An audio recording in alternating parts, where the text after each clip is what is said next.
Hey guys, how are you doing? This is Daniel, and it has been a really long time, right? So, I'm in Japan, as you may know, and I'm studying Japanese, and I thought I would come back for a short time and give you an update on how things are going and, well, show you the most interesting projects of this period of time. So, you know, exchange is an amazing experience. If you get the chance to study abroad, definitely use it. So, especially to those of you who are still in high school or still young, who still have the chance to attend those kind of foreign well, exchange programs. Definitely do some research and well, who knows, you might get the chance to visit the country that you like the most and study their language, and it's an amazing experience. I would really recommend all of you to think about it. um, well, because I'm here in Japan and because I'm really um, trying hard to get used to everything, learning the language, um, and that kind of stuff, I haven't been able to work on many projects, and especially not to upload videos. I still be reading all the comments and everything, and I was, just, I'm always really happy to read your comments. It's just amazing how how things kept going on even though I was gone. I mean, 6 months is a long time, and yeah, I'm just really impressed with all of the support, and I'm really glad to be in this position. So I think the big message that I want to give you with this video is as well that I will definitely be back and I'll be uploading videos again. It's just a matter of time until I'm less busy again. But, well, now that I'm back, let's just dive into it and let me show you one of the projects that I've been working on. So, as you can see, it's once again a character project. I'm still really focused on getting things better, making improvements to my models. I still think I'm really far from, really being a good artist. I mean, there's still so many things to learn, and, even for me, it's always a matter of pushing things forward, trying to get better, trying to learn more techniques. And so here are some of my most recent um, tries to get forward. In this project, I started out by focusing on the face actually, so I just did a model of a face and tried to adjust things and get a render that's as close to a drawn style as possible. Or not really a drawn style, but well, the style that the style that was used in well, the animation I took reference from.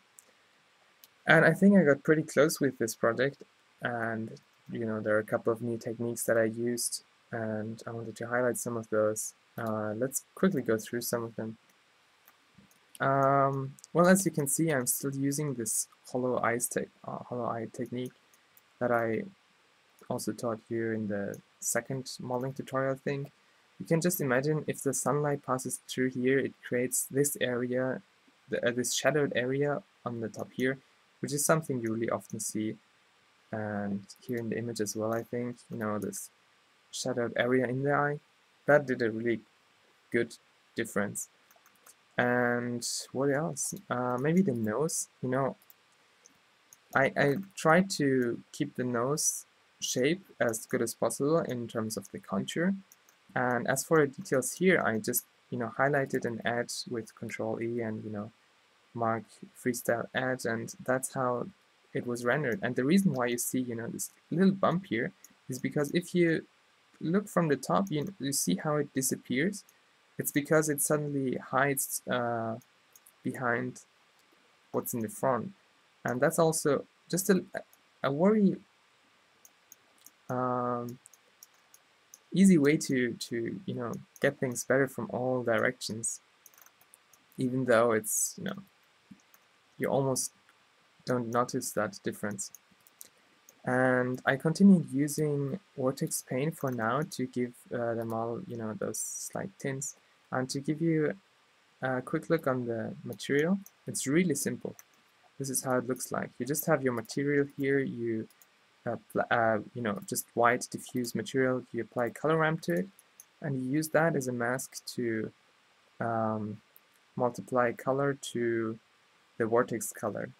By doing that, you can, give the shadows a tint, and you here have your vertex colors, and you can edit them. And by doing that, you can very easily give the light a color as well, even though the actual light in the scene doesn't have influence on the color of that model. And let's see, was there anything else? Well, as for the eyebrows, as you saw in the image, they're in the front. I didn't really find another way of doing that except by using render layers. So as you can see, I have a second render layer that only renders the eyebrows and just throws them on top of everything else. I didn't really consider, looking from the back, but that's nothing difficult to do. You just have to, copy the the mesh of the head, and you would have to make an alpha mask on the other render layer. But well, just didn't have time for that so far. But at this point, I continue modeling the body and everything, but I wanted to take this further, and I thought about something new that I thought was really interesting, which was game making and game engines and that kind of stuff. So here is my second version of this model, and I really went down with the amount of polys that I used. Especially good is the hand, I think. I really liked it for some reason. It turned out really good. Maybe a little bit too much polys, but it's really low. It's just, maybe it's good that way. But you see, the whole character has just around 7,000 polys, vertices. As you can see up here, 6,000 faces. I think it's really a really good amount for games, even though the detail is quite impressive. And I actually managed to rig it, which is something I used to be really bad at. I mean, I'm still not good at it, but I just managed to do it with this one. And I still hope that I will make a tutorial on this one day, but I'm still not really good at it, and I have to learn it myself before I can teach something. And well, obviously, once I had that done, there is only an obvious step that comes next, throwing it into a game engine and start experimenting with it. And that's what I did. So I looked at Unity once again, and I worked on a little experiment that just, the only purpose of this demo is to, get to know the software, because I'm really new to Unity. I'm really sure that there are tons of, well, many of you have much more experience than me.